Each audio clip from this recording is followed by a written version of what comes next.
आपका health show में स्वागत है। मैं हूं कोमल और आज हम इस शो पर बात कर रहे हैं हार्ट अटैक्स, दिल के दौरे के बारे में, जो कि बहुत ही कॉमन प्रॉब्लम हो गई है दुनिया भर में।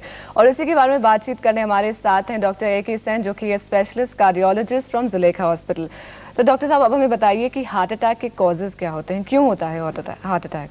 हार्ट अटैक जैसे मैंने बताया कि हार्ट की जो दो आर्टरीज में फैट जमा हो जाता है और उसके ऊपर क्लॉट जम जाता है और हार्ट अटैक होता है। अब ये फैट क्यों जमा होता है, इसके 4-5 जो ट्रेडिशनल रिस्क फैक्टर्स हम लोग कहते हैं, जो सबको मालूम रहते हैं, जब generally high cholesterol, high blood pressure, diabetes, smoking और family history of heart attack. जिनकी फैमिली में हार्ट अटैक की हिस्ट्री, particularly premature heart attack, premature means जिनके घर में 55 ईयर्स के पहले अगर उनके पेरेंट्स को या उनके हमारे साउथ एशियंस में, इंडिया, पाकिस्तान, श्रीलंका, नेपाल और बांग्लादेश, हमारे यहाँ हार्ट अटैक की इंसिडेंस बहुत ज़्यादा है।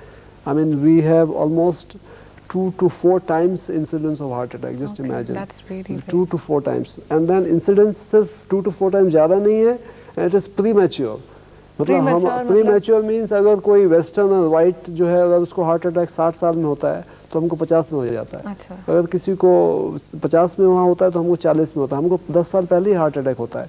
And then below the age of 40 के नीचे हार्ट अटैक वेस्टर्न पॉपुलेशन में, वाइट पॉपुलेशन में, या Chinese, eastern, far eastern, Chinese, Japanese में ज़्यादा बटर, घी ये खाना, एंड देन अर्बनाइजेशन, मैकेनाइजेशन, काम हर चीज़ कंप्यूटर है, you don't need really, phone है तो यू डोंट नीड गोइंग, तो सब ये सब मिला के जेनेटिक एंड एनवायरमेंटल फैक्टर मिला के, it's a sort of bomb which we are sitting in.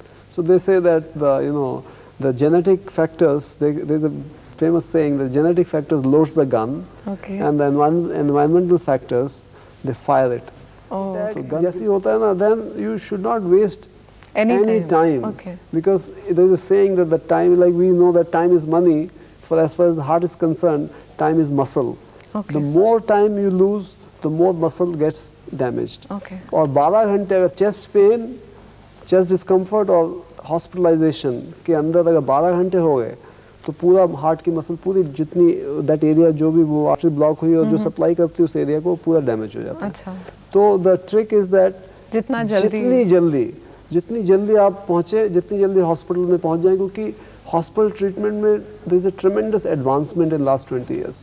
बहुत ज़्यादा एडवांसमेंट हो गया है, तो इसलिए we should avail that. Mortality heart attack के बाद में, हॉस्पिटल में आने के बाद में जो मोर्टेलिटी थी, जो 20% के ऊपर होती थी, अभी पूरे वर्ल्ड में it is 4 to 5%. And luckily, I mean, with the grace of God, in Zuleika Hospital, we have mortality even less than 2%. Oh, that is so good. Really, we hardly lose any patient, because generally the patients are a little younger. यहाँ पे expatriates हैं, सब बूढ़े लोग तो नहीं है, सब they go back. So most of the people are younger. They sustain it much better. So the message is that don't wait.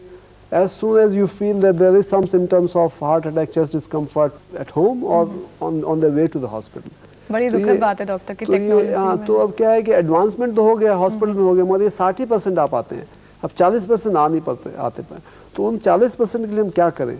उनके लिए बस prevention, we must think how to prevent. क्या है जो हम लोगों ने एक प्रोटोकॉल बनाया है और हम हॉस्पिटल से देते हैं कि as soon as you turn 40, जैसे आपकी उम्र 40 होती है, तो you must, even if you are healthy, you are fine, you feel that हम बिल्कुल सही है, कुछ प्रॉब्लम नहीं है, you must go to a doctor and for a basic check करना चाहिए। बेसिक चेकअप बहुत बड़ा नहीं है, बहुत कॉस्टली भी नहीं है। You know what we do, एक हम फास्टिंग ब्लड शुगर करते हैं, एक फास्टिंग लिपिड प्रोफाइल करते हैं, उसके बाद में ये हम एक ECG करते हैं सिंपल, उसके बाद में एक अगर ये लिपिड प्रोफाइल और ब्लड शुगर ये सब में जो भी एबनॉर्मलिटी है उसको डील करते हैं। अगर स्मोकिंग पेशेंट करता है, उसको स्मोकिंग के बारे में कि स्मोकिंग बंद करना है, and then we do one stress test. अगर stress test we do one ECG, resting ECG। अगर रेस्टिंग ECG नॉर्मल है तो फिर हम एक स्ट्रेस ECG करते हैं, पेशेंट को चला के ECG करते हैं।